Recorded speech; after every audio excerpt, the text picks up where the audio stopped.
Bon dia a tothom, benvinguts, benvingudes al webinar Superant Barreres, Prevenció i Resolució de Disputes Internacionals. Aquest és un conjunt de webinars que té com a objectiu donar suport i resposta als principals obstacles que es troben les empreses catalanes a l'hora de fer negocis a l'exterior. La idea no és altra, més que anar donant informació sobre aquelles temàtiques que creen dificultats en els processos internacionals, tant en l'exportació com en la importació. Per exemple, temes com finançament, incoterms, desplaçament de treballadors, divises, IVA, optimització del transport, etc. Un dels obstacles que trobem molt sovint és la prevenció o resolució de disputes internacionals. En la realitat actual, on es fan negocis entre diferents països i on conflueixen diferents jurisdiccions i trets culturals, pot provocar controvèrsies entre clients, proveïdors o altres agents que cal resoldre.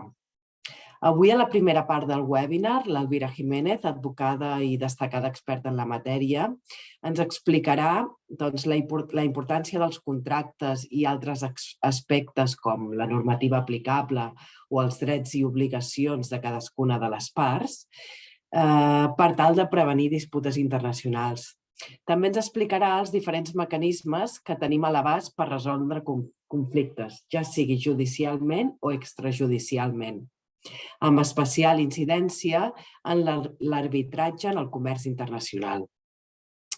A més, per fer-ho tot més entenedor, ens oferirà diversos casos pràctics per tal de posar en valor els conceptes presentats.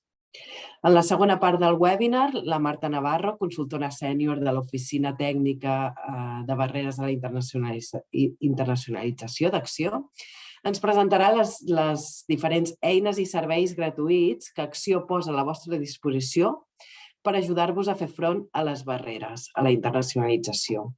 Finalment, farem un torn obert de preguntes per resoldre els dubtes que us hagin sortit. Abans de donar la paraula a la primera ponent, només m'agradaria fer 3-4 punts de caire organitzatiu. Primer, les presentacions les penjarem en uns dies a la web d'Acció, en el mateix lloc on us vau inscriure. Segon, durant la sessió podeu anar posant les vostres preguntes al xat. I com he dit abans, al final de les presentacions farem el torn de preguntes als ponents. A més, podeu anar votant aquelles preguntes que us siguin més interessants i aquestes les formularem primer, en primera posició. També m'agradaria dir-vos que, com estava indicat a la web, aquesta sessió es realitzarà tant en català com en castellà, però podeu deixar-nos les vostres preguntes en l'idioma que preferiu. I per últim, si hi haguessin moltes preguntes i no donés temps a respondre-les totes, doncs us les contestarem durant la propera setmana de forma individual i per correu. Ara sí, sense més dilacions, dono la paraula a Elvira Jiménez, advocada de Platis i Miniati, que ens farà un update dels punts més importants a tenir en compte en les disputes internacionals. Endavant, Elvira. Moltes gràcies, Raquel, i és un plaer estar aquí amb Acció una altra vegada i comentar els mitjans per prevenir conflictes i com resoldre's si se'n donés el cas. La meva part la faré en castellà perquè hi ha algunes empreses que no són de parla catalana i perquè puguin entendre. Ara passaré a compartir la presentació. Un moment.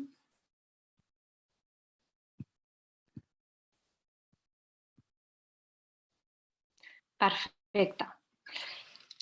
Bueno, me paso al castellano. Presento en primer lugar el despacho. Platis y Miniati llevamos trabajando desde hace 15 años en la zona sobre todo de Asia-Pacífico.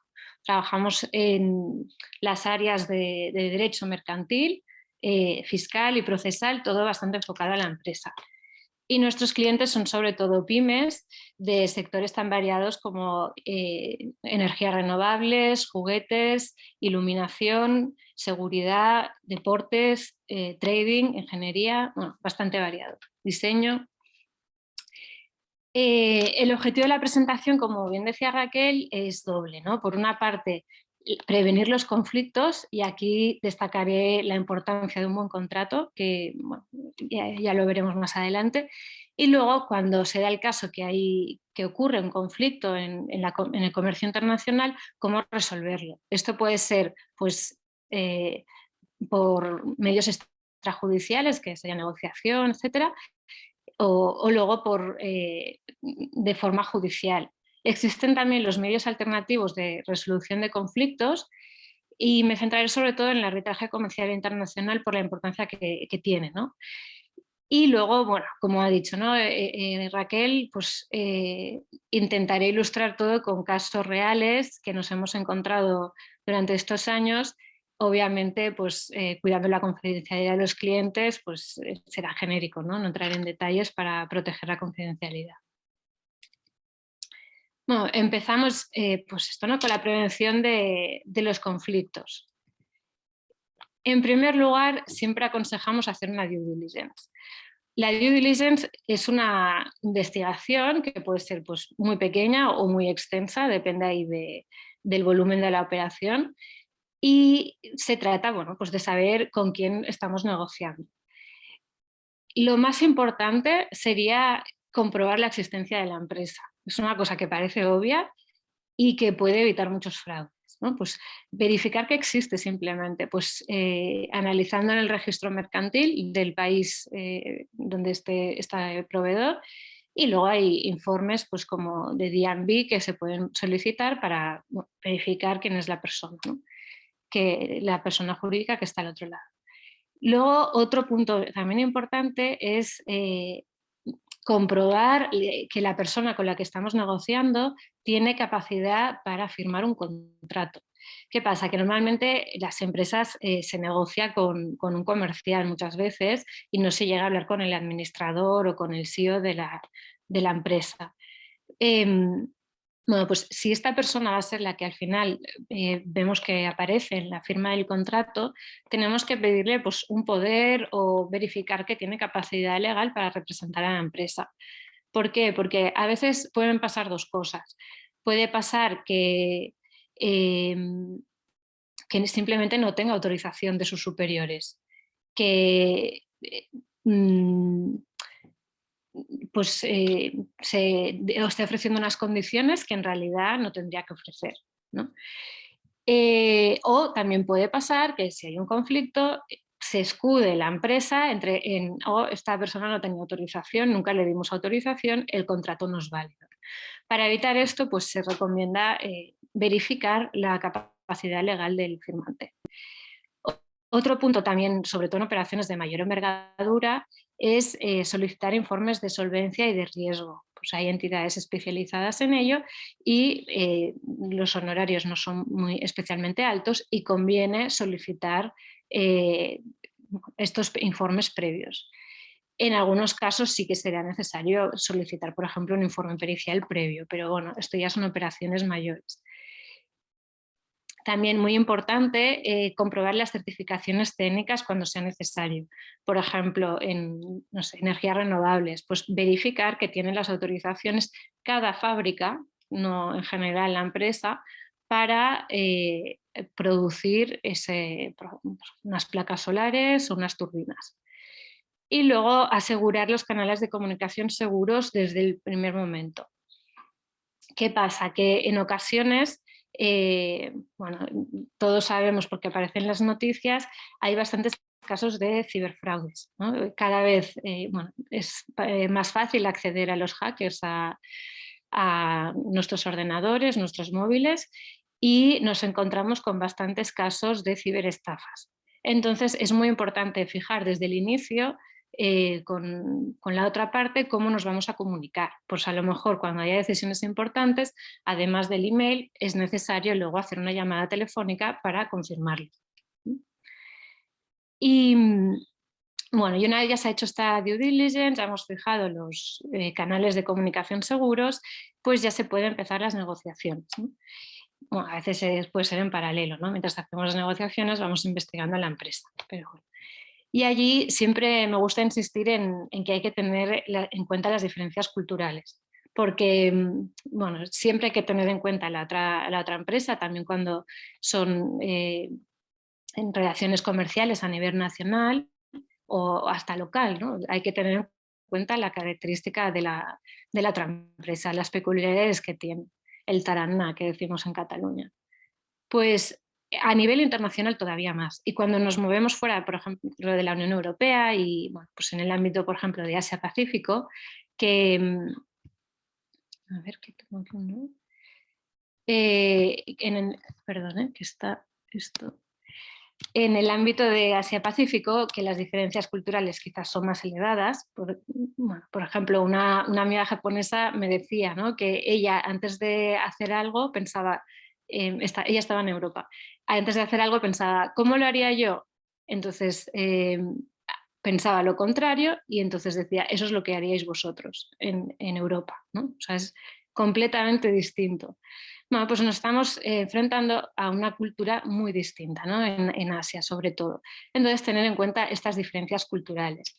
Por ejemplo, una amiga que se dedica a consultoría para asesorar a empresas que van a China y bueno, pues encontrarles distribuidores, clientes, proveedores.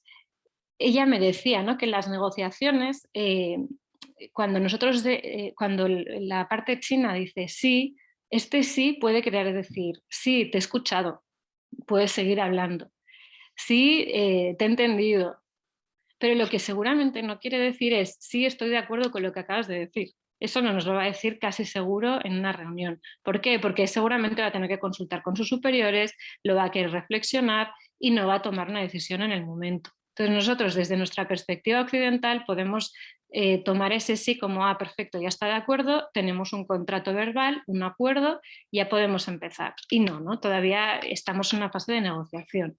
Entonces, bueno, pues tener en cuenta esto y dejarnos asesorar. Aspectos a tener en cuenta. Cuando ya ya se han concluido las negociaciones, vamos a firmar un contrato. El primer aspecto es precisamente este, ¿no?, firmar un contrato.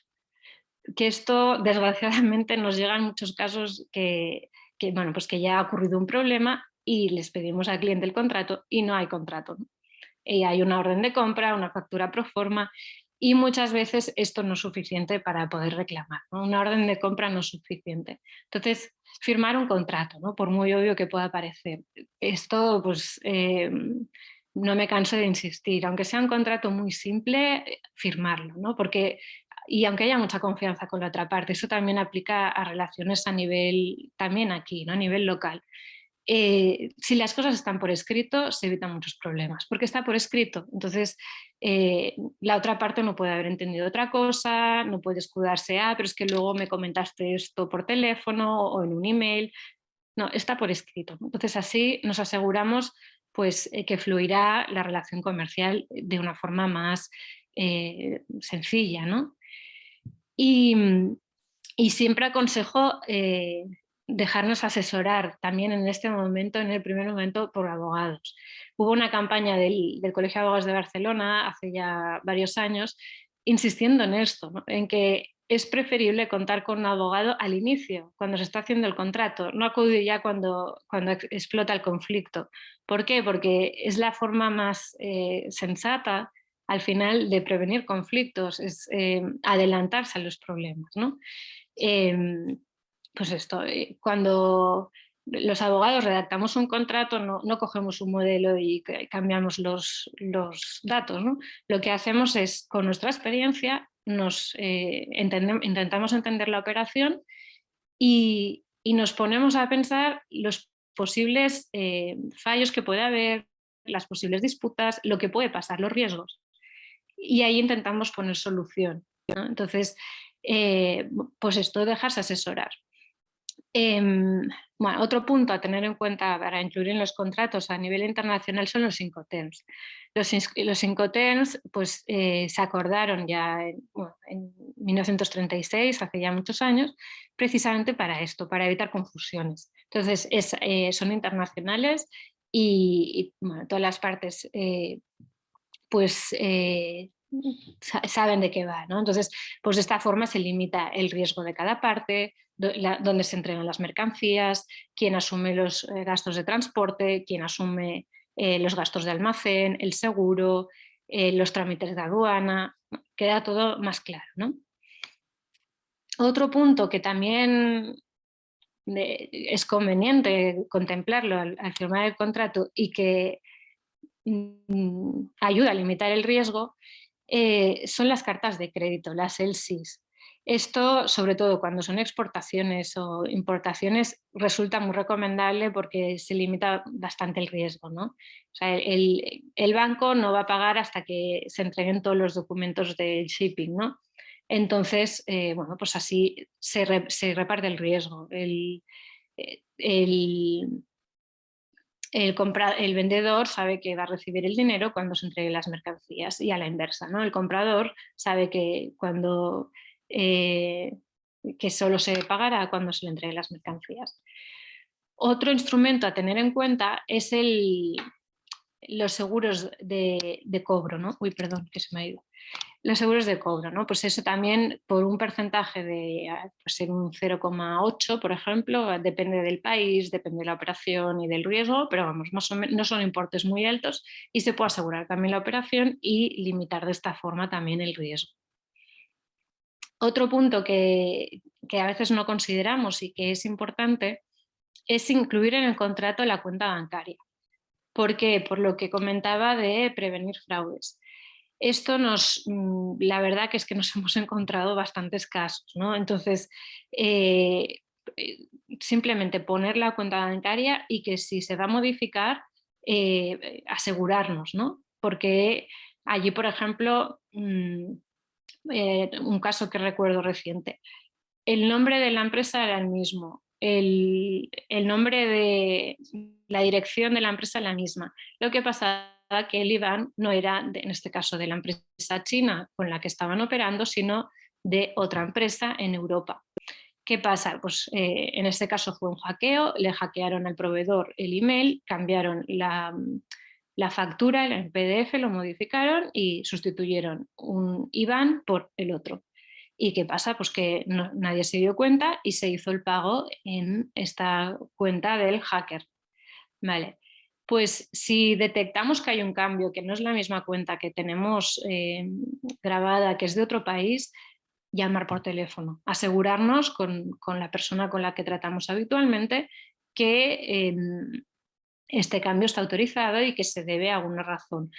No lo hagamos por email porque el email seguramente estará hackeado y bueno, pues nos darán una explicación como si estamos haciendo una auditoría ahora mismo en China y está la cuenta bloqueada, o HSBC nos está revisando y tenemos la cuenta bloqueada. ¿Qué pasan estas cosas? Y puede pasar, pero asegurarnos por teléfono, ¿no? Con una comunicación directa.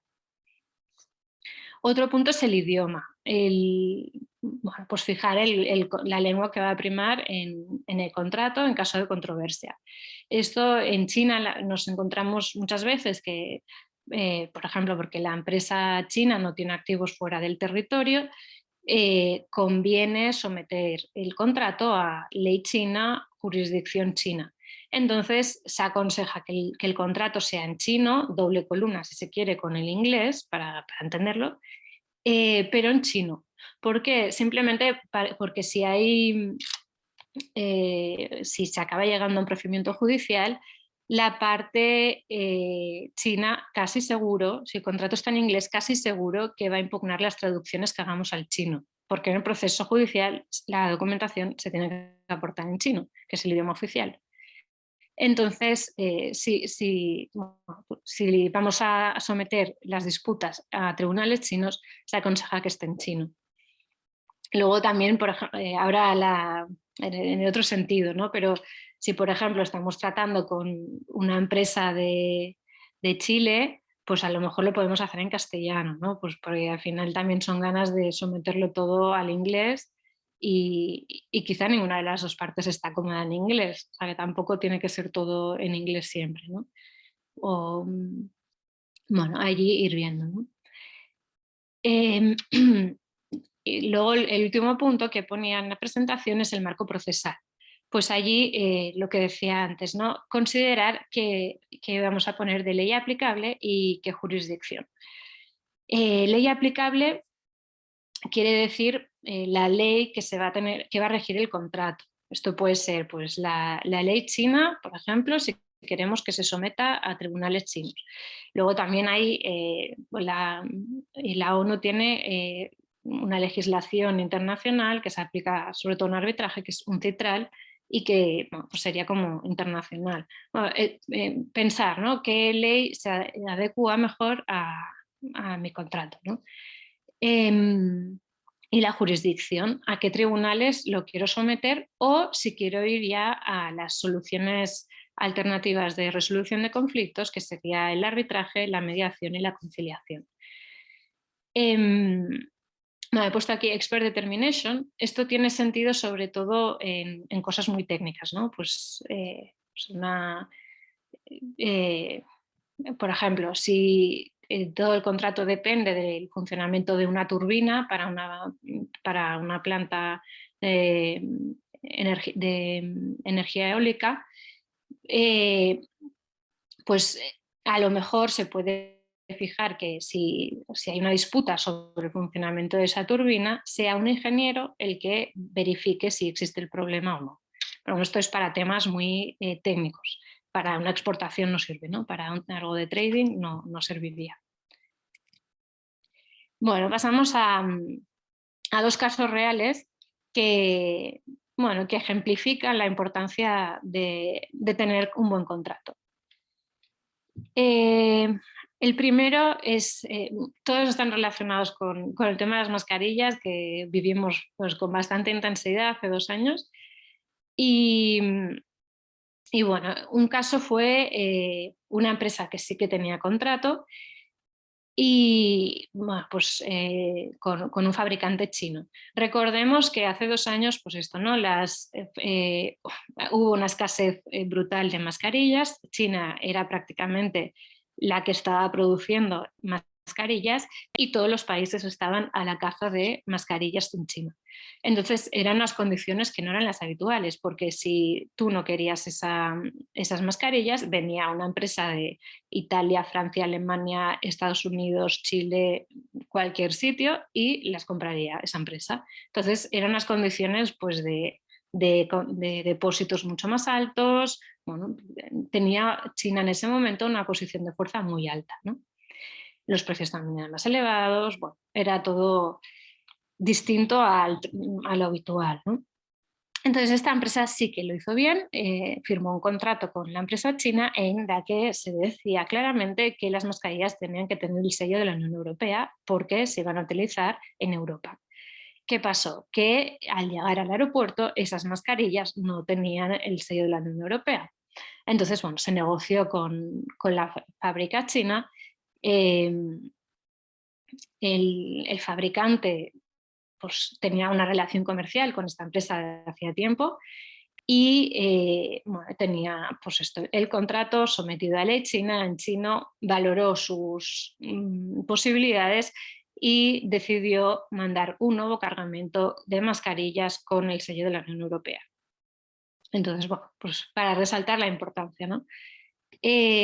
Por otra parte, en el mismo contexto, bueno, pues otra empresa que simplemente con una orden de compra hizo un pedido de mascarillas que ya se había comprometido a entregar a hospitales y farmacias, bueno, pagando un depósito de 300.000 euros, que no está mal, pero bueno, eran las condiciones que eran, ¿no? Por el momento.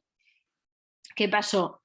Bueno, el peor escenario posible, ¿no? La empresa ni siquiera existía, no había hecho una verificación previa y cuando esa empresa, ya contactó con nosotros, pues nos dimos cuenta que efectivamente que la persona de contacto era un hacker, ¿no? Que no había una empresa que le respaldara detrás. Y bueno, pues no había contrato, no había nada, pues se hicieron las oportunas denuncias policiales, se inició el procedimiento oportuno, pero para la empresa de aquí pues supuso obviamente una pérdida de ese dinero entregado y luego una responsabilidad con el cliente final al que no le pudo entregar esas mascarillas. Pasamos ya a la resolución extrajudicial de conflictos. Y bueno, en caso de conflicto, siempre que se puede es recomendable solucionarlo de forma amistosa. Hay un dicho entre abogados que un buen acuerdo es mejor, un mal acuerdo es mejor que un buen juicio, porque al final en un juicio siempre hay algo que se nos escapa de las manos, ¿no? Hay muchísimas variables y bueno, pues aunque estemos muy seguros de que tenemos la razón, pueden pasar cosas, ¿no? Entonces, siempre que sea posible, negociarlo de forma amistosa, ¿no? Y bueno, es bueno que estas negociaciones se lleven a cabo ya a través de abogados para ir dejando constancia de, bueno, para ir también recabando prueba, ¿no? Por si al final hay que ir a juicio, que desgraciadamente al final, muchas veces pasa.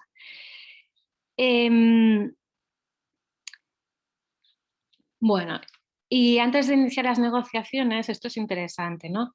Si ya se ve que el litigio bueno, ya va a ser inminente, se usa esta cláusula sin perjuicio, ¿no? Entonces se pone hasta en el asunto del email. ¿Para qué? Para que lo que se diga en ese contexto pues no se pueda utilizar en el juicio, ¿no? Esto es simplemente para las negociaciones. Entonces esto es bastante interesante, ¿no? Porque da pues, mayor capacidad de negociación. Y luego, bueno, pasamos ya a puntos claves a tener en cuenta, ¿no? Una parte que va a favorecer bastante o perjudicar, en su caso, las negociaciones, es el interés que tengan las partes en continuar con la relación comercial. Por ejemplo, si el proveedor sabe que el cliente necesita su producto porque forma parte de su cadena de suministro, pues va a haber bastante interés en solucionar ese conflicto, ¿no? Porque bueno, pues necesita ese producto. O, por ejemplo, también en casos que ya está fabricada la mercancía, ¿no? Se ha hecho expresamente, lleva el logo del cliente, pues va a haber bastante interés por las dos partes en solucionarlo de alguna forma, ¿no? Porque si no, esa mercancía es que no se va a poder aprovechar, porque ya está con el logo. Bueno, por citar algún ejemplo. También clientes que tienen una relación comercial larga, que se ve que, o proveedores, bueno, que hay interés en continuar con esa relación comercial, va a ser mucho más sencillo llegar a un acuerdo que cuando es la primera vez que contactamos con ellos o son pedidos muy pequeños, pues ahí va a ser más complicado, ¿no? Por otra parte, tener en cuenta el coste-beneficio. Pues hay veces que simplemente pues resulta antieconómico, ¿no? Acudir a la vía judicial. ¿Por qué? Pues hay países que los honorarios del tribunal y de los abogados son muy elevados, ¿no? Entonces ahí pues no resultará recomendable acudir al litigio porque en algunos casos, salvo que el importe sea muy elevado, pues seguramente a partir de cierta cifra convendrá se podrá ir a juicio o no. Ahí tenerlo claro en las negociaciones porque obviamente si no nos compensa ir por la vía judicial, pues tenemos que esforzarnos en llegar a un acuerdo por la vía extrajudicial, ¿no? En algunos casos es interesante solicitar un estudio pericial previo antes de ir a juicio, ¿no? Que normalmente estamos acostumbrados a peritajes para un juicio, donde se puede hacer antes, ¿no? Recientemente hemos tenido un caso de un conflicto en una planta solar y lo que se ha hecho es un peritaje previo para ver si realmente había base para acudir en este caso, al arbitraje. El contrato estaba sometido a arbitraje o no había base, ¿no? Entonces se hizo el estudio y realmente había puntos conflictivos, pero las posibilidades de obtener una victoria eran pequeñas, ¿no? No era tan fácil. Bueno, pues con ese estudio, teniendo claro que la vía arbitral posiblemente había un riesgo alto en perderla, pues se llegó a un acuerdo, ¿no? Porque no tenía mucho sentido forzar el llegar al arbitraje, ¿no? Porque podían salir perdiendo bastante. Y luego, bueno, cuando estamos hablando ya de cuantías importantes, se puede, pues esto, plantear el litigation finance, ¿no? El vender esas acciones a otra persona, a un fondo. Bueno, otro punto, ¿no? Los acuerdos verbales. Esto ya he insistido en el apartado anterior.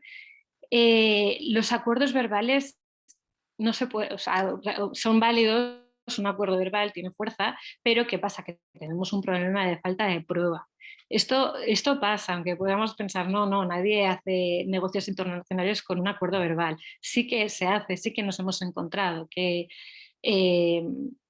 pues esto, en China es verdad que se insiste mucho en la necesidad de confianza, el guanxi, y es verdad, es muy importante, pero luego de esta confianza, de este acuerdo verbal, se fija por escrito, ¿no? No es cierto que en China no se firmen contratos, ¿no? Que no estén acostumbrados. Sí que están acostumbrados y operan normalmente con contratos escritos. Entonces ahí no ser ingenuos, ¿no? Porque al final, bueno, un acuerdo verbal pues está esta dificultad de prueba grande, ¿no? Podemos intentar encontrar vías por emails, por la doctrina de actos propios, ¿no? Por cosas que haya hecho luego en la otra parte, pero siempre es mucho más fácil cuando está todo por escrito, ¿no? Y bueno, luego esta parte preliminar, este envío de un burofax previo, pues es también muy importante si luego hay que acudir a los tribunales, ¿no? Pues para acreditar de forma fehaciente que se ha intentado resolver el conflicto de forma amistosa, con buena fe. Bueno, y luego si se ha previsto ir a mediación, pues mediación. El procedimiento pues, de una resolución extrajudicial pues bueno, es bastante sencillo. Pongo aquí denuncia policial. Obviamente, si son unos hechos constitutivos de delito, pues por ejemplo, el caso de las ciberestafas, lo primero que hay que hacer es ir a la policía, tanto pues, a nivel local, Mossos, policía, Guardia Civil, quien sea competente, poner una denuncia. Y luego en el país donde hemos sufrido la estafa, poner una denuncia, ¿no? Porque bueno, pues es un hecho constitutivo de delito y seguirá el procedimiento, ¿no? Por ahí.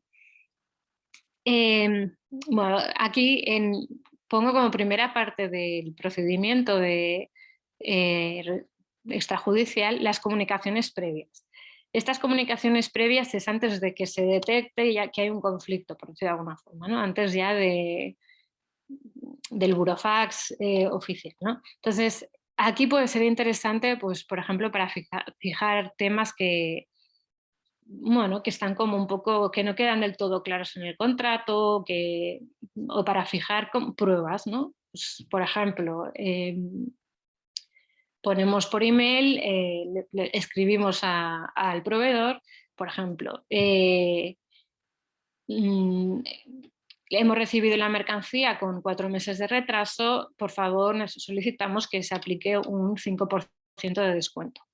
A lo mejor la otra parte nos contesta, no concedemos el descuento, pero ya están reconociendo por email que ha habido un retraso. Pues esto nos servirá luego pues, para negociar o si hay que ir a juicio, ¿no? La segunda parte, cuando estas comunicaciones previas o intentos de resolver de buena fe, de llamadas y de llegar a un acuerdo no tienen éxito, ya pasaríamos al burofax, ¿no? Que esto yo creo que todo el mundo tiene claro lo que es, y bueno, es una reclamación que se hace dejando constancia de forma fehaciente del contenido de la reclamación para que la otra parte reaccione, ¿no? Si no existe el burofax, se puede hacer pues, por vía notarial o por una claim letter que se envía por los abogados. Se deja un plazo para contestar y si en ese plazo no se resuelve, pues ya se puede empezar a plantear la vía judicial. Después del envío del burofax, normalmente se inicia las negociaciones, ¿no?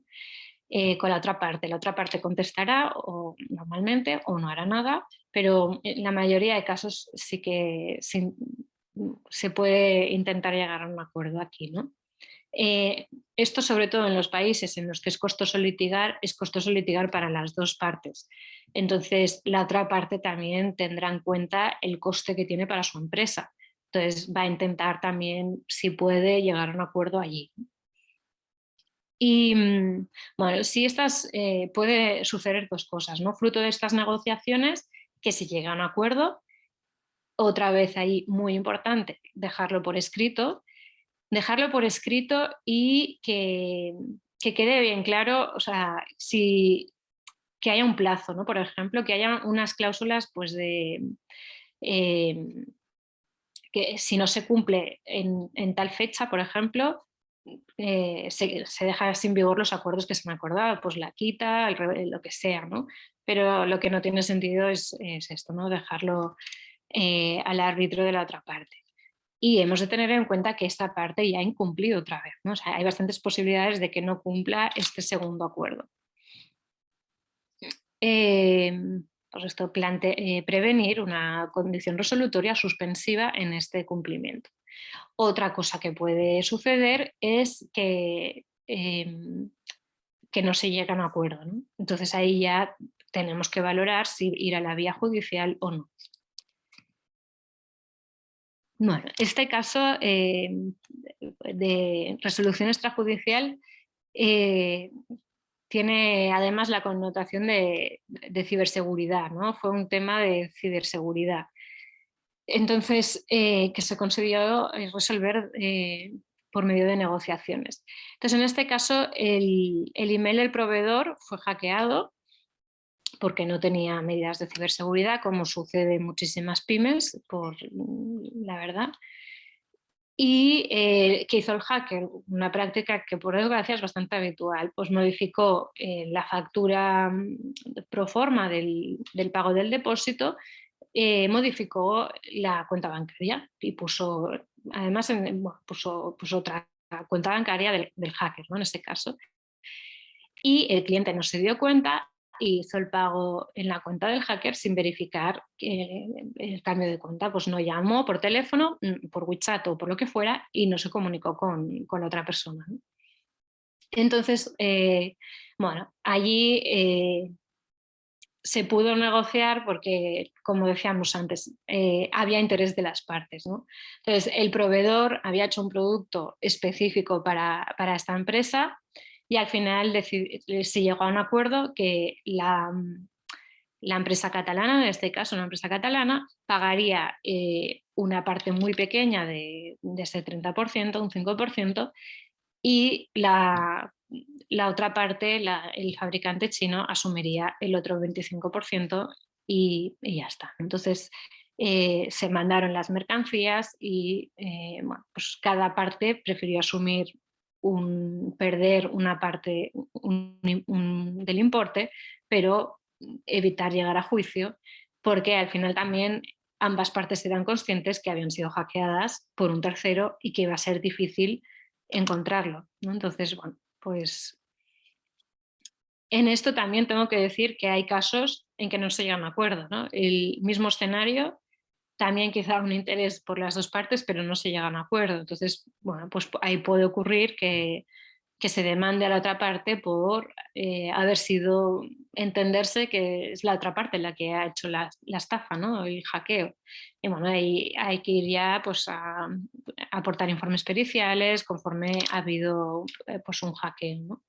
Bueno, esto nos llevaría a otra presentación de ciberseguridad que no es el momento. Pasamos ya a la resolución judicial. Pues no ha habido forma de solucionarlo extrajudicialmente por medio de las negociaciones y vamos ya a la vía judicial. Aquí insistimos, antes de ir a la vía judicial hay que valorar la conveniencia de litigar. Y no solo la conveniencia de litigar y el coste que nos va a suponer, sino también que vayamos a poder ejecutar la sentencia. O sea, si ganamos el juicio, que podamos ejecutar. ¿Qué pasa? Que pues, es importante lo que habíamos dicho al inicio de la presentación, ¿no? El conocer a la otra parte, ¿no? Saber si tiene activos en el extranjero, dónde están sus activos, ¿no? Y bueno, pues valorarlo esto, ¿no? Luego hay casos que sí o sí vamos a tener que litigar, ¿no? Pues, por ejemplo, cuando está en el juego el prestigio de la empresa. pues ahí ya no será una cuestión económica, sino pues, por un tema de imagen de marca, ¿no? O, por ejemplo, en temas de propiedad intelectual, pues para evitar que se siga copiando, ¿no? O que perdamos totalmente el control de una marca o de una patente, ¿no? En esos casos, aunque sea antieconómico, tiene un coste, un valor intangible de nuestra marca, de nuestra propiedad intelectual, que inclinará la balanza a iniciar un litigio. Y luego también, obviamente, cuando la otra parte ya ha iniciado una reclamación judicial, es importante comparecer. Pues esto a veces se plantea, ¿no? Hay empresas que dicen, ah, no, como sucede en el extranjero, pues prefiero no hacer nada. Pues no suele ser muy recomendable, ¿no? Porque si no haces nada se tendrá como no comparecido y al final pues solo se va a oír a la otra parte, entonces no se podrán hacer alegaciones y se puede llegar al caso de que ejecuten, la otra parte obtenga una sentencia favorable en su país y ejecute esa sentencia aquí, ¿no? Entonces, bueno, pues sí que es conveniente presentarse. Luego también hay una estrategia procesal que es el iniciar la demanda antes que la otra parte, ¿no? Si preveemos que la otra parte va a iniciar una reclamación por vía judicial, a veces es conveniente adelantarse y presentarla antes, ¿no? Ahí depende, ¿no? Es debatible esto. Vale, cuando ya estamos decididos a ir a juicio, ahí hay que tener en cuenta estas cuestiones previas. Primero de todo, mirar qué dice el contrato. El contrato puede decir que está sometido pues esto, a jurisdicción en China, a tribunales de Barcelona, pues lo que sea, ¿no? Hay que ver a qué tribunal se han sometido las partes o si hay cláusula de arbitraje, pues ver que sea correcta y irás bueno, pues habrá que ir a arbitraje, ¿no? Ya no vía judicial, sino arbitraje, que eso lo hablaremos más adelante. Ley aplicable. Ley aplicable es, como decía antes, ¿no? Una cosa es la jurisdicción, el país donde se va a celebrar el juicio, y lo otro la ley aplicable, que puede ser distinta. Normalmente coincide por cuestiones prácticas, pero puede ser distinta, ¿no? Forum shopping, esto sobre todo lo hacen más en países anglosajones.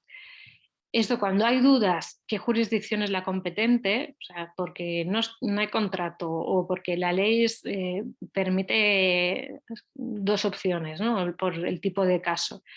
En ese caso se intenta presentar la demanda en el sitio más favorable para nuestros intereses. Aquí hay que hacerlo con cautela porque puede suceder el efecto contrario, ¿no? Que el juez advierta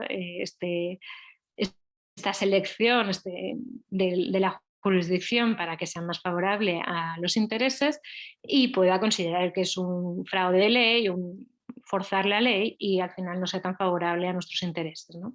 Pero bueno, allí dependerá de cada caso. Y esto es una cuestión que normalmente se decide entre los abogados, ¿no? Con el consentimiento del cliente, pero suele ser bastante el abogado que lleva la iniciativa. Y por último, muy importante, la solicitud de medidas cautelares previas. Allí, por ejemplo, bueno, es básico, ¿no? En temas que preveemos que la otra parte pues, puede llegar a ser insolvente o el procedimiento se alargue mucho en el tiempo, entonces conviene solicitar medidas cautelares previas. O, por ejemplo, en casos que la mercancía se vaya a estropear, ¿no? Que pues, no se entregue al cliente porque no realiza el pago, por ejemplo, pero es perecedera a la mercancía. Entonces, a lo mejor conviene solicitar medidas cautelares previas, que se venda esa mercancía en el mercado y el coste, o sea, los beneficios se queden a disposición judicial pues, para cuando se solvente el conflicto. Bueno, en cuanto al litigio, pues claro, aquí depende muchísimo, ¿no? Estamos hablando de litigios internacionales, ahí dependerá pues, de los países en los que nos encontremos. Sí quería destacar la diferencia entre common law y civil law porque al final es bastante distinto, ¿no? El civil law sería que tenemos aquí, ¿no? El derecho napoleónico, el de los códigos, pues que estamos acostumbrados, ¿no? El Código Civil, y vamos al artículo tal y leemos la legislación en cuestión. El common law es propio de países anglosajones y está basado en la jurisprudencia. Entonces, al final sí que es un procedimiento distinto al que estamos acostumbrados aquí, ¿no? Entonces, bueno, tenerlo en cuenta, que si es un país de raíces anglosajonas, el procedimiento va a ser distinto al que estamos acostumbrados aquí. Y bueno, el procedimiento pues, puede variar según la jurisdicción, ¿no? Y aquí, bueno, pues insistir, ¿no? En contar con un buen equipo e instrumentos procesales. Entonces, aquí se incluye pues, los abogados, obviamente, pero también los peritos, los testigos, que se hagan una investigación pues, con cara y ojos, ¿no? Que se cuente con un buen equipo. Vale, esto es importante para tener en cuenta el tema de la jurisdicción, ¿no? Siempre estoy hablando de la ejecución de la sentencia. Es importante es muy recomendable que antes de plantear una demanda o en un contrato, antes de poner a qué país se va a someter la jurisdicción, tener en cuenta esto, ¿no? ¿Dónde están los bienes de la otra empresa en el caso que quiera ejecutar? ¿Por qué? Porque en algunos casos es muy sencillo y en otros es muy complicado, ¿no? Aquí está, pues esto sería tomando como referencia a España y sería de más sencillo a menos sencillo, ¿no? Lo más sencillo es entre países de la Unión Europea, pues allí es prácticamente automático, hay un formulario y se traduce las sentencias, está en otro idioma y ya está, ¿no? Prácticamente. Entonces, entre países de la Unión Europea sería bastante sencillo. Bueno, pasamos a países EFTA, ¿no? Noruega, Islandia, Suiza y Liechtenstein. Pues ahí ya hay que ir al Convenio de Lugano, otro nivel, ya no es tan automático. Si no, fuera de estos países de Europa, europeos, ya nos vamos al Convenio sobre Reconocimiento y Ejecución de Sentencias Extranjeras de la Haya, ¿no? Sí, que hay bastantes países firmantes, pero bueno, todavía quedan bastantes por adherirse. ¿Qué pasa? Si no estamos en ninguno de estos países, ya tenemos que ver si hay un convenio bilateral entre el país donde se ha dictado la sentencia y donde se tienen que ejecutar. España tiene firmados convenios con estos países, ¿vale? Entonces, pues habrá que estar a lo que dice cada convenio. Aquí ya el grado de efectividad ya pues, es un poco más lento, ¿no? Y luego, cuando no hay ni siquiera convenio bilateral, ya nos vamos al exequatur, que es el mecanismo para pues, que se analiza en cada país si el tribunal que ha dictado la sentencia, bueno, pues tiene la capacidad y bueno, se siguen una serie de requisitos. ¿Qué pasa? Este procedimiento a lo mejor podría ser ágil, pero la verdad es que los tiempos son bastante largos, ¿no? Entonces, normalmente, si podemos, es mejor someter a tribunales del país donde queramos ejecutar. Obviamente, si el país si la empresa tiene bienes, tiene activos en el extranjero, pues a lo mejor nos conviene escoger un país en el que las dos partes nos encontremos cómodas y sea un país fiable, ¿no? Que los tribunales pues, sean ágiles, sean fiables, ¿no? Sean neutros, que no vayan a ponerse de parte ni de uno ni de otro. Bueno, un caso real, en este caso ya de litigio en China. Bueno, pues en este caso el cliente chino dejó de pagar la mercancía que ya se había entregado en China, ¿no? Tuvo bastante importancia el contrato porque, bueno, pues ahí se regulaba, ¿no? La entrega y todo. La discrepancia era sobre todo en tema de la entrega.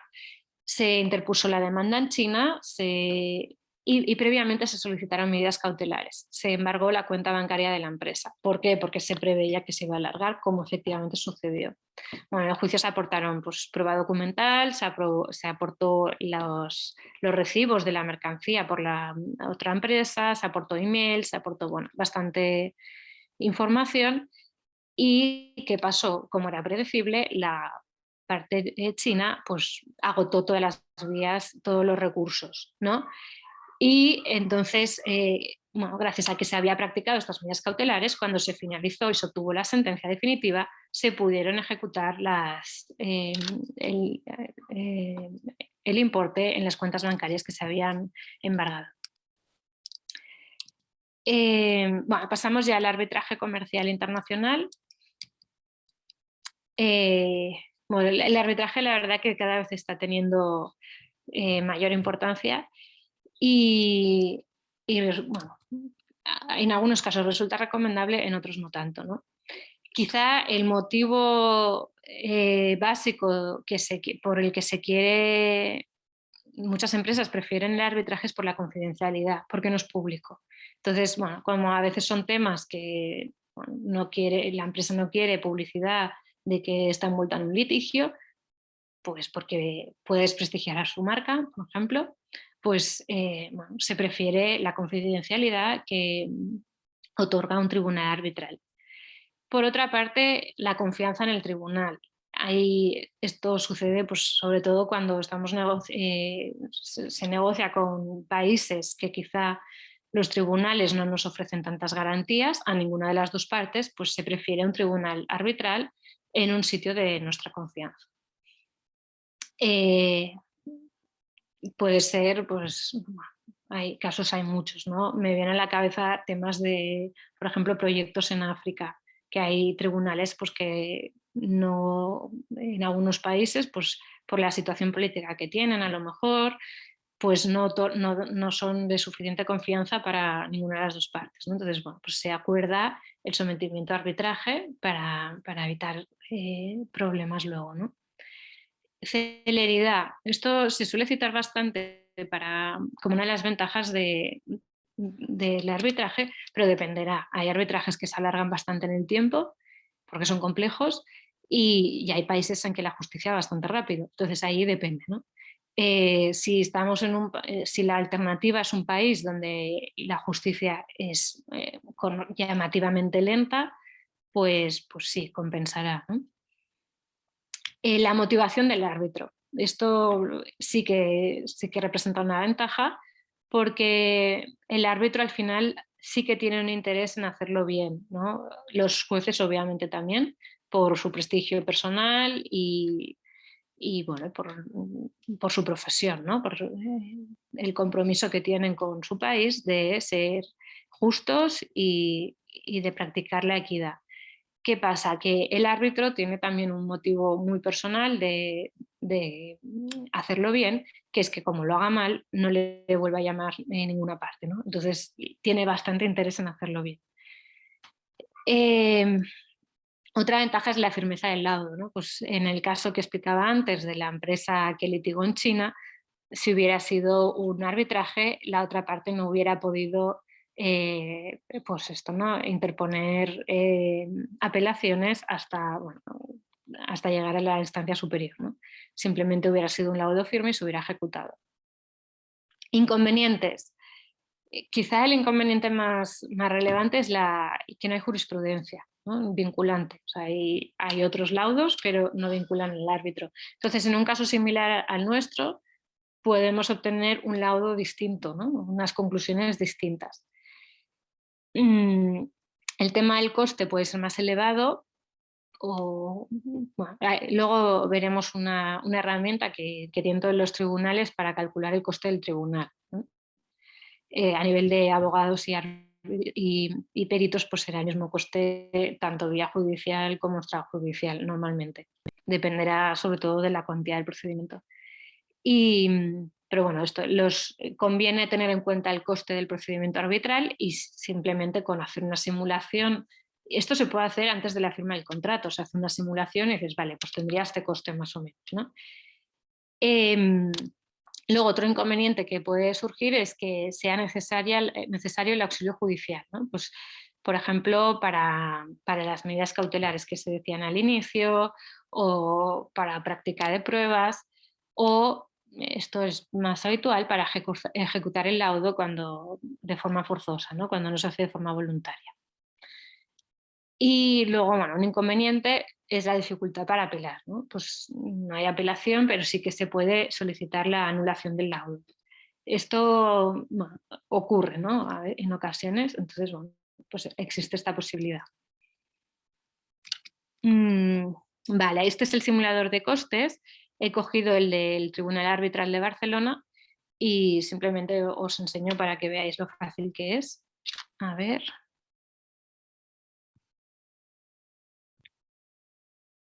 Vamos a poner un coste de, por ejemplo, la cuantía del procedimiento de 300.000 euros, que era la que tenía puesta, y vamos a poner que tenga, bueno, o 3 millones, y que tenga 3 árbitros. Porque ya Elvira, disculpa, sí. no se está viendo la pantalla en negra.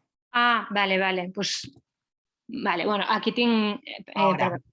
no lo hago el simulador, tenéis el link aquí por si lo queréis hacer, y si no, simplemente vais al Tribunal Arbitral de Barcelona, ponéis la calculadora del coste y ya os sale, ¿no? Casi todas las cortes arbitrales tienen un simulador de costes que es recomendable hacerlo, ¿no? Bueno, pues en este caso, 300.000, la cuantía del procedimiento son 300.000 euros, un árbitro hemos puesto aquí, y bueno, y aquí dice el coste, ¿no? Pues de todo, ¿no? Pues el registro sería 1.500, los honorarios de derechos de administración 17.000 y la provisión de fondos para los gastos 1.500 más. Pues no estamos hablando de unos costes tampoco muy elevados, ¿no? Entonces, bueno, pues sí que son elevados, pero cuando tengamos en cuenta, pues esto, por ejemplo, la privacidad, que no nos interesa que nuestra empresa se vea envuelta en un procedimiento judicial, a lo mejor nos compensa este coste, ¿no? Ahí hay que valorarlo. Aquí he puesto, bueno, los diferentes tribunales arbitrales que, bueno, de Londres, de Estocolmo, Francia, he puesto el de Singapur y el de Hong Kong, por todo en Asia Pacífico son los más importantes. Y luego, pues el Tribunal Arbitral de Barcelona, que tiene mucho prestigio y que se usa bastante, la verdad. Y el CIAM, que es de reciente creación y bueno, con el que también hemos trabajado. Ahora, un caso práctico, para ya ir terminando. En este caso era una promotora española que adquirió unas placas solares a China, ¿no? Y para un parque solar en Europa. Entonces, en el contrato se especifica claramente que las placas tenían que tener la certificación de la Unión Europea. ¿Qué pasó? Que empezaron a fallar las placas y se descubrió que la etiqueta era una falsificación, que la empresa había pedido la etiqueta de la Unión Europea para una fábrica, pero no para las otras. Entonces lo estaba usando en todas las fábricas que tenía con la etiqueta de la primera fábrica, pero las otras fábricas no cumplían los requisitos. Entonces los paneles pues esto empezaban a fallar, tenían defectos, ¿no? Y bueno, pues al fin se sopesaron todos los pros y contras y se decidió el arbitraje. ¿Por qué? Porque estaban fallando, por el prestigio que estaba en compromiso de esta promotora española, estaban fallando su parque, y porque se podía haber envuelto a su vez en un litigio al final, ¿no? Ese parque no se podría vender, no iba a ser rentable. Entonces, bueno, pues se interpuso arbitraje en Singapur, se ganó con una indemnización bastante alta y se pudo ejecutar porque había activos fuera de China, ¿no? Entonces, bueno, pues esto lo sabía la empresa antes de iniciar el procedimiento y bueno, pues la verdad que acabó bien, pues por esto, ¿no? Por la ejecución. Y bueno, ya sin más, no quiero alargarme más para dejar paso a la siguiente ponente. Y bueno, aquí especifico un poco los servicios que prestamos, tanto en España como en Asia. Y bueno, con esto ya doy paso a la siguiente. Dejo de compartir la pantalla un momento. Moltes gràcies, Elvira, per tota la informació molt completa que ens has ofert. Ara passem la paraula a la Marta Navarro, consultora sènior de l'OTBI, abans del torn de preguntes.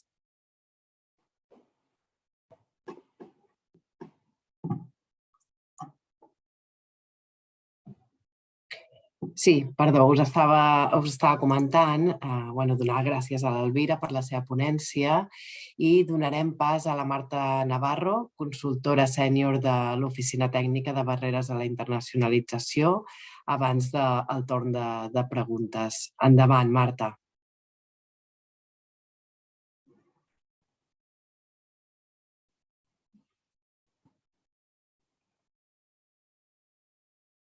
Aquí la tenim. Al micro, Marta, no se't sent. Ara. Ara. Moltes gràcies, Raquel, per donar-me pas i Elvira també per l'explicació tan entenedora que ens has ofert. Jo, a continuació, abans de passar a la part final de preguntes, us explicaré breument els serveis que us oferim des de l'Oficina Tècnica de Barreres a la Internacionalització. Per fer-ho més entenedor, us compartiré una presentació.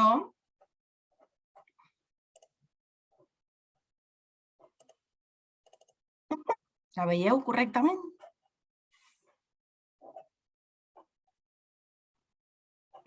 Es veu? Sí, Marta, es veu correctament. D'acord, gràcies. Doncs, com us indicava, us passaré a explicar aquests serveis que teniu a la vostra disposició i que són gratuïts. L'Oficina Tècnica de Barreres i la Internacionalització va sorgir, entre d'altres raons, pel creixent proteccionisme mundial a nivell de comerç internacional, el que va provocar que moltes empreses s'anessin trobant amb barreres o obstacles a l'hora de fer negocis en altres països. Marta, disculpa'm, se sent una miqueta entretallat. No sé si et poguessis acostar una miqueta més al micro o per veure si això és millor. Sí, jo crec que ara millor. Doncs, com us comentava, l'Oficina Tècnica de Barreres a la Internacionalització us ofereix un ventall de serveis molt útils de cara a fer negocis a l'exterior. A continuació us passaré a explicar en què consisteix cadascun d'ells. En primer lloc, el core business de la nostra oficina són les consultes Trade Desk, que us oferim a través d'una finestreta única d'atenció personalitzada, a través de la qual resolem tots els dubtes, incidències, problemàtiques, barreres en conjunt que esteu trobant a l'hora d'importar o exportar. És un servei molt àgil, a través del qual us contactem en menys de 48 hores. I com ho fem? Teniu a la vostra disposició l'equip OTBI d'acció, també la xarxa d'oficines exteriors de comerç i inversions, tota l'extensa xarxa de 40 oficines, i també comptem, per segons quines temàtiques, amb experts externs i amb altres entitats i organismes de suport. Aquesta finestreta es va adaptant a les circumstàncies i esdeveniments que es vagin produint. Per tant, arrel del Brexit es va especialitzar, es va fer un servei específic d'aquests temes per atendre de forma personalitzada les empreses que tinguessin consultes tècniques sobre el Brexit. En aquest cas, a banda de resoldre les qüestions i els obstacles en què us pugueu trobar, també ofereix serveis personalitzats i especialitzats per part de la nostra oficina exterior ubicada a Londres. Quins serveis? Doncs la cerca d'assessors legals i tributaris, contactes amb certificadores locals, cerca d'empreses logístiques o de nous socis comercials. Les consultes des de l'any 2019 s'han resolt prop de 4.000 entre la temàtica Brexit i la temàtica més general. Una altra finestreta que vam llançar fa molt poquet, va ser el passat mes de gener, és la finestreta d'aprovisionament i logística. Per què es va llançar aquest servei? Doncs dins del context mundial, aquesta finestreta el que ofereix és la resolució de consultes o incidències en temes de transport i logística, dificultats als increments de preu que estan havent recentment, també problemes amb cadenes de subministrament, increment de preus de matèries primeres. Per tant, aquest servei personalitzat us ofereix una orientació també en quant a analitzar punts de millora del vostre procés logístic i també suporten la cerca o diversificació de proveïdors logístics en cas que volguéssiu trobar-ne de nous, i també hi ha un monitoratge continuat d'alertes i tendències del sector per tal de proporcionar-vos informació sempre de com està anant el context. Com ho fem? De la mateixa manera que la resta de consultes, també amb l'equip de l'Oficina Tècnica de Barreres, també contem amb el Catalunya Trade Portal, que us detallaré una miqueta més endavant, i de la mateixa manera la xarxa d'oficines exterior i altres serveis d'acció com el Supplier Set Service o el Catalonia Industry Suppliers. I de la mateixa manera també experts externs i altres entitats que també ens donen suport per resoldre aquestes qüestions. Igual que tota la resta de consultes, són serveis que estan gratuïts i que en podeu utilitzar tantes vegades com necessiteu.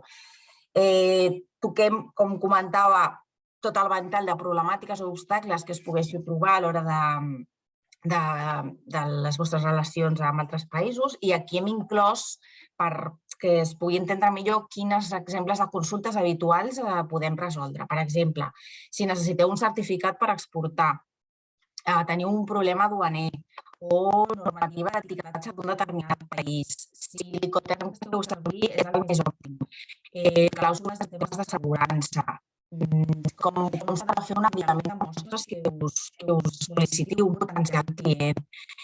Si tenim patents en temes de lliuraments, com comentava, la finestra de... Marta, perdona, disculpa que et talli, és que se't torna a sentir una miqueta entretallada. No sé si pots picar el micro, a veure si se't sent millor. A veure, m'apropo una miqueta més. No sé si està en la connexió o... Bueno, a Sí, veure... possiblement sigui la connexió, però jo crec que ara se sent millor. Vale, doncs continuo una miqueta més a prop. Com us indicava, aquest tipus de consultes són les que rebem de forma més habitual, i també temes de finançament, si busqueu alguna opció financera i necessiteu una injecció per algun projecte internacional, o tema de mitjans de pagament, si el client us està sol·licitant una forma de pagament que no us acaba de quadrar, doncs totes aquestes consultes també ens les podeu fer arribar. A continuació us explicaré les jornades tècniques que organitzem. Aquestes jornades són de temàtiques molt diverses, relacionades en molts casos amb consultes que rebem de forma més recurrent, per tant que detectem necessitat de tractar aquests temes. El 2021 va haver 2.070 assistents, i aquí us hem inclòs les que tenim ara mateix programades. Es divideixen en 3 cicles. Tenim Superant Barreres, que són més enfocats a temes d'obstacles, temes de fiscalitat, de temes de finançament, com diu aquí, transport internacional, Incoterm, perspectives del Supply Chain 2022, i a la nostra agenda podeu consultar-les. També tenim el cicle Lean Management, que es va fent també de forma regular, i el cicle Brexit, que ara mateix no en tenim programades perquè ja les hem fet aquest semestre, però que probablement en surti alguna. I aquí us hem inclòs l'accés a l'agenda d'acció per tal que veieu totes les activitats que organitzem, tant des de l'oficina tècnica com per la resta de serveis. I de la mateixa manera també són d'assistència gratuïta i que teniu també al vostre abast. Un altre servei que us vull explicar és el servei d'alertes internacionals. Arrel també del proteccionisme mundial que comentava en el principi, aquest servei d'alertes es va llançar per proporcionar informació a les empreses que tenen negocis a l'exterior, exporten i importen, per tal de mantenir-les al dia informades de qualsevol novetat que es produeixi, de tema normatiu, de tema d'un nou certificat que cal per accedir a un determinat país, normatives d'etiquetatge, de regulacions, d'un país que restringeixi, per exemple, temporalment les importacions d'un determinat producte per protegir el seu mercat local. Un acord comercial entre països. És també tot el ventall de circumstàncies que poden afectar a les empreses que teniu relacions a l'exterior. Aquestes alertes les publiquem a la nostra web, I aquí hem inclòs alguns dels exemples. La més recent i que estem també actualitzant de forma més continuada és el tema del conflicte de la guerra a Ucraïna i en concret sobre les afectacions comercials per les empreses catalanes. També trobareu altres afectacions a nivell també econòmic, uns altres informes també a la nostra web, informació completa i actualitzada sobre quines afectacions tenen les empreses arrel d'aquesta situació. Altres exemples que podeu trobar aquí, el tema de Marroc, un nou certificat de conformitat. Algèria, per exemple, va prohibir temporalment importacions de productes agrícoles. França, per exemple, també va prohibir els embalatges de plàstic per les fruites i les hortalisses fresques. És un ventall molt ampli d'informació i referent també a qualsevol país. L'any 2021 vam detectar 30 alertes i ara, aquest 2022, en tindrem bastants més perquè estan tenint també més informació important que incloure i les teniu a la vostra disposició també. El següent servei que us mencionava fa un moment és el Catalonia Trade Portal. És un portal gratuït que conté més de 800 fonts d'informació i recursos que teniu a la vostra disposició per fer negocis a l'exterior.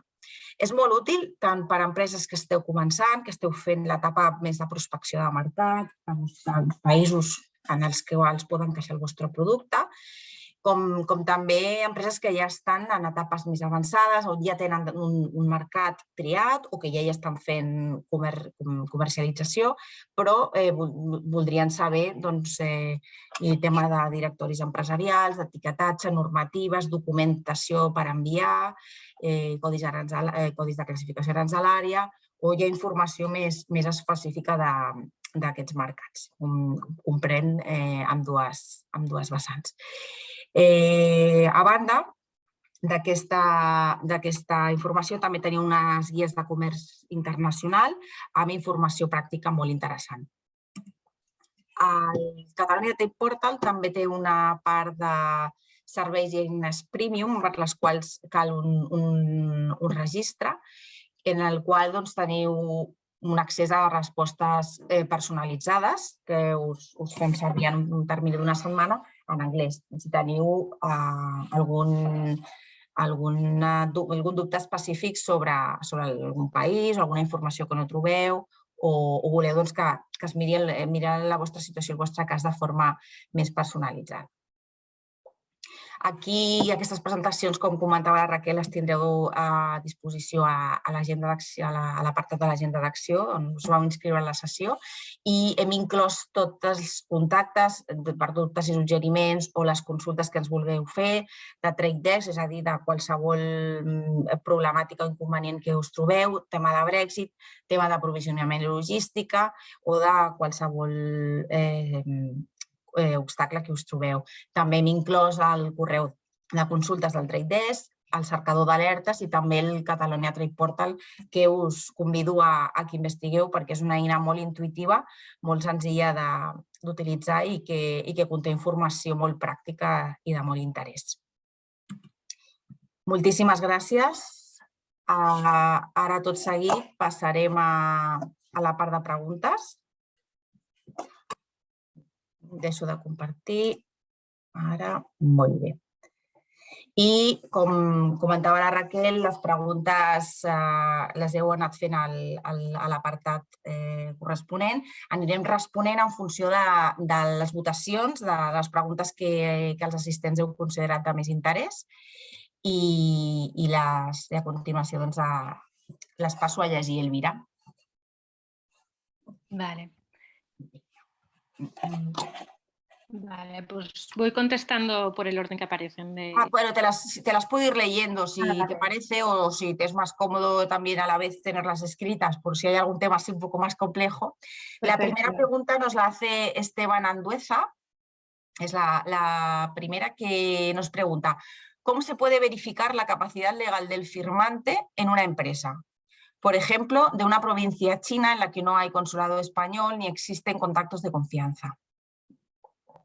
Vale, Esteban, pues en China precisamente podemos consultarlo en el registro mercantil. Entonces hay que hacerlo, o sea, tiene que hacerlo una persona china y normalmente lo hacen nuestros abogados chinos allí, porque está en chino todo y yo la verdad, a pesar de haber vivido allí, no, mi conocimiento no es tan alto del chino. Entonces, simplemente se solicita el registro mercantil. Esto te podemos ayudar si lo necesitas. Perfecto. La siguiente, de alguna forma en la presentación has hablado del tema, pero bueno, si hay así alguna frase que pueda resumir la que nos pregunta Laura Varga, que dice, en caso de disputa internacional, ¿qué recomendarías someter el juicio al tribunal o a arbitraje? ¿Y cuáles son las ventajas del arbitraje internacional, que sí que nos las has comentado? Si hay así alguna instrucción así un poco más general. Hay caso por caso, hay valorarlo, ¿no? O sea, depende. O sea, si es algo que, por ejemplo, que verse envuelto en un conflicto en los tribunales, pues puede perjudicar la imagen de la empresa, pues hay claramente arbitraje, ¿no? Por ejemplo. Es que depende un montón del país. Por ejemplo, si estamos haciendo un proyecto en Indonesia y ninguna de las dos partes se fía de los tribunales de Indonesia, pues seguramente recomendaría ir a arbitraje en Singapur, por ejemplo. Si, no sé, si el proyecto es en China, como he dicho, ¿no? Si no hay activos fuera de China, recomendaría ir a arbitraje en Shanghái o directamente a tribunales de la localidad donde esté. ¿Por qué? Porque es difícil ejecutar un laudo extranjero, aunque hay reconocimiento de laudos y todo. Es más costoso. Si ya lo hacemos todo en China, pues es más fácil, ¿no? Por ejemplo, hay, caso por caso aquí te diría. Vale, perfecto. La siguiente es de Elena Cibantos, que ha quedado así como en dos partes, pero la agrupamos. ¿Qué vías de comunicación a nivel internacional recomendarías para comunicar finalización, rescisión de contrato o comunicar un incumplimiento y que tenga validez legal? Ya continúa diciendo que en muchos países no se puede utilizar burofax, si serviría una carta certificada o qué vías se podrían recomendar. Sí, correcto. En muchos países no admiten burofax, entonces allí depende, ¿no? De cada caso, del tipo de comunicación. Hay que mirar el contrato, ¿no? Porque para la primera parte, lo que comentabas de rescisión del contrato, a veces se establece en el propio contrato, ¿no? Las vías de comunicación. Entonces, por ejemplo, una carta certificada sería suficiente, depende de cada contrato. Otra opción que me parece muy interesante, que la usamos bastante, es el correo electrónico notarial, que esto es bastante efectivo, ¿no? Entonces, bueno, pues se deja constancia notarial del email enviado. Entonces, pues esto ya sería una prueba del contenido que es fehaciente y se envía por email. Siempre recomendamos mandar también la carta por correo, por mensajero o por correo certificado, bueno, porque al final el formato papel tiene, a nivel de disuasorio es más fuerte, ¿no? Tiene un contenido más fuerte que un email. Pero el contenido quedaría certificado de forma notarial. Y ya otra tercera vía, pero ya es más costosa, es hacerlo por vía notarial, ¿no? Que vaya un notario del país en cuestión al domicilio de la persona y lo notifique notarialmente. Eso sería también dejar constancia fehaciente. Serían como los 3 grados, ¿no? Mandar una carta, el email notarial o ya por vía notarial. Muy bien, gracias. Andreu Calvet nos hace 3 preguntas relacionadas con la mediación. En las disputas internacionales con las que te encuentras, ¿en qué caso recomendarías a las partes usar la herramienta de la mediación? ¿Y bajo qué institución habéis llevado a cabo este procedimiento? Bueno, la verdad, yo no me he encontrado nunca con temas de mediación a nivel internacional. Sí que funciona muy bien a nivel nacional y local y me parece muy recomendable. Y creo que, sobre todo cuando son conflictos en algunos países, por ejemplo, dentro de la Unión Europea, me parece un mecanismo fantástico, ¿no? Porque al final, bueno, pues es mucho más sencillo para las partes, ¿no? Es poner en manos de un tercero que sea de confianza de las dos partes la resolución del conflicto, ¿no? A nivel internacional, lo que comentas, Andreu, yo creo que no está explotado este campo y que se podría explotar más, ¿no? Me parece una muy buena aportación y que se podría incluir más en los contratos, ¿no? Al final, si se incluye más en los contratos como forma previa de resolución extrajudicial, o sea, primero que sea mediación y luego ya acudir a vía judicial si no se llega a un acuerdo, ¿no? Esto me parece, la verdad, muy bueno. Creo que se usa más en algunos países. En China la verdad que creo que no se usa tanto, ¿no? Pues quizá por las diferencias culturales que comentaba puede ser difícil encontrar una persona de confianza de las dos partes. Pero a nivel de Unión Europea se está fomentando bastante, en Estados Unidos, Canadá también. Entonces yo creo que es un mecanismo muy interesante para incluir en los contratos como una solución previa, ¿no? Y mucho menos agresiva para las dos partes. Muy bien. Bueno, la tercera ya has contestado también en esta parte, si es una DR que se utiliza actualmente o si es una herramienta poco explotada, pues ya más o menos es lo que nos has comentado. La siguiente nos la formula Kim Aliu y nos dice, si una empresa está domiciliada en Hong Kong pero manda las mercancías desde un puerto chino, ¿se le debe demandar en Hong Kong o se puede demandar en China?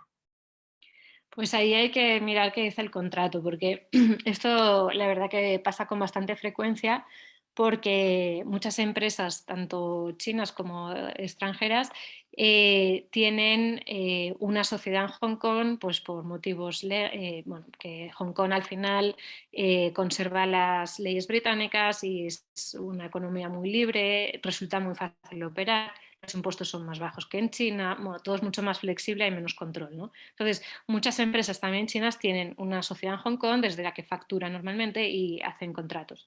Entonces hay que mirar el contrato, ¿no? Porque, claro, ahí está el tema. Si queremos ejecutar luego, los bienes los tendrán en China, ¿no? La fábrica estará en China. Aunque tenga una sociedad en Hong Kong, la sociedad en Hong Kong será a efectos de facturación y se puede vaciar de contenido muy pronto, ¿no? Entonces, bueno, pues hay que ver cada caso.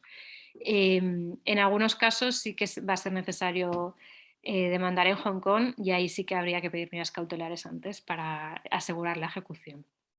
Pero bueno, caso a caso también hay que ver cada caso. Muy bien. Josep Mas Llorenç ens diu per què a Xina no volen obrir cartes de crèdit i normalment volen només transferències? Vale, Josep, la meva experiència és que sí que accepten cartes de crèdit. Llavors, aquí, clar, depèn de cada proveïdor, no? Eh, eh, té un cost també la carta de crèdit per l'altra part i poder per això no volen acceptar-la, no? Depèn molt també de la província i depèn de moltes coses. Però jo t'aconsellaria que insisteixis una mica, no? Perquè sí que s'accepten a Xina i sí que és una eina normal per treballar allà i que molts clients la fan servir.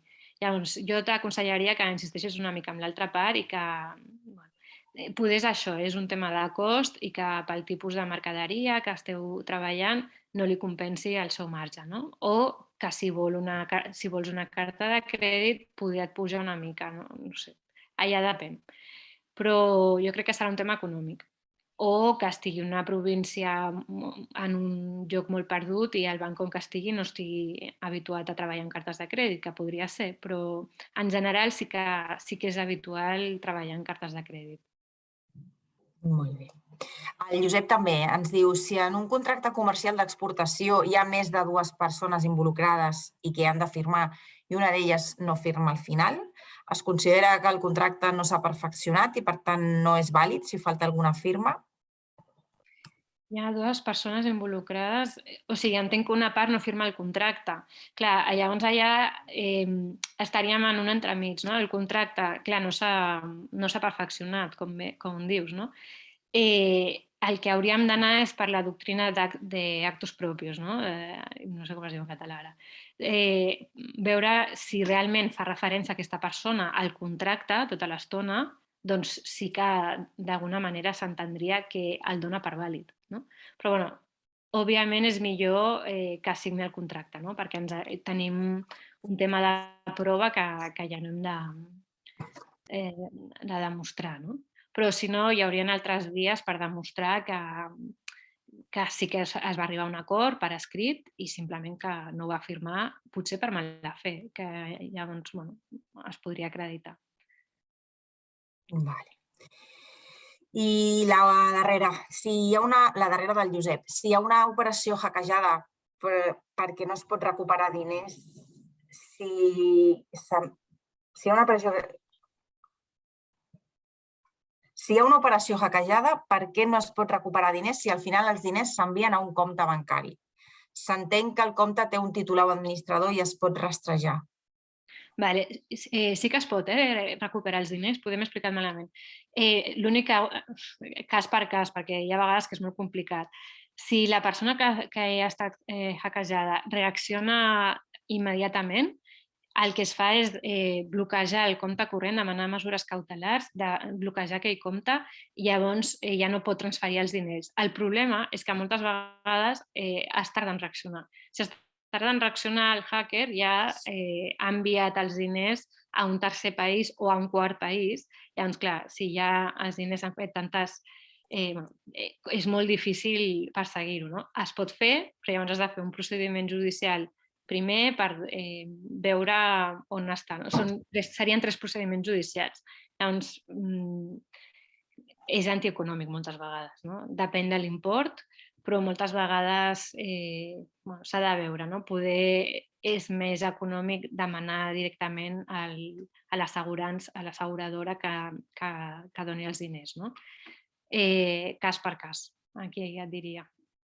Però la dificultat sobretot és això, que de seguida ja retiren els diners al hacker. Molt bé. I aquesta sí que és l'última, de la Laura Varga, que diu si hi ha alguna manera de saber si el nostre client proveïdor s'ha vist involucrat en litigis de forma recurrent o és un tema d'absoluta confidencialitat. Sí que has comentat que l'arbitratge sí que és confidencial. Si fos el cas de tema de litigis, també hi ha alguna manera d'accedir a aquesta informació? Allà depèn de cada país, però normalment sí que hi ha empreses que es dediquen a fer informes d'aquest tipus i normalment sí que s'inclou els litigis. Llavors sí que es pot saber. I depèn de cada país, però en general sí que és accessible aquesta informació. Fantàstic. Moltes gràcies. Doncs hem pogut resoldre totes. Si en tinguéssiu més, com que la Raquel ja us ha facilitat la informació i jo també el del Trade Desk, ja ens ho podeu contactar. I gràcies, Elvira. Ara cedeixo la paraula a Raquel per tal de fer la cloenda de la sessió. I gràcies a tothom. Bona tarda. Gràcies, Raquel. Moltes gràcies, Marta, i moltes gràcies a Elvira. Doncs, malauradament, no disposem de més temps, però molt ràpidament, abans de tancar, comentar-vos i recordar-vos que les presentacions i el vídeo de la sessió les penjarem a la pàgina web d'Acció en els propers dies. Aquelles empreses que tingueu preguntes pendents les podeu adreçar a través del nostre correu tradedesk@gencat.cat i us contestarem en màxim 48 hores de forma individual, personalitzada i gratuïta. Assenyalar que el dijous 19 de maig tenim una sessió sobre el transport internacional que ja us podeu registrar. Us he deixat l'enllaç al xat i si no també ho teniu a la presentació de la Marta. I doncs res més. Gràcies a tots els assistents per ser aquí, gràcies als ponents per la vostra disponibilitat. Esperem que us hagi estat d'utilitat i ens veiem a la propera. Gràcies a tothom.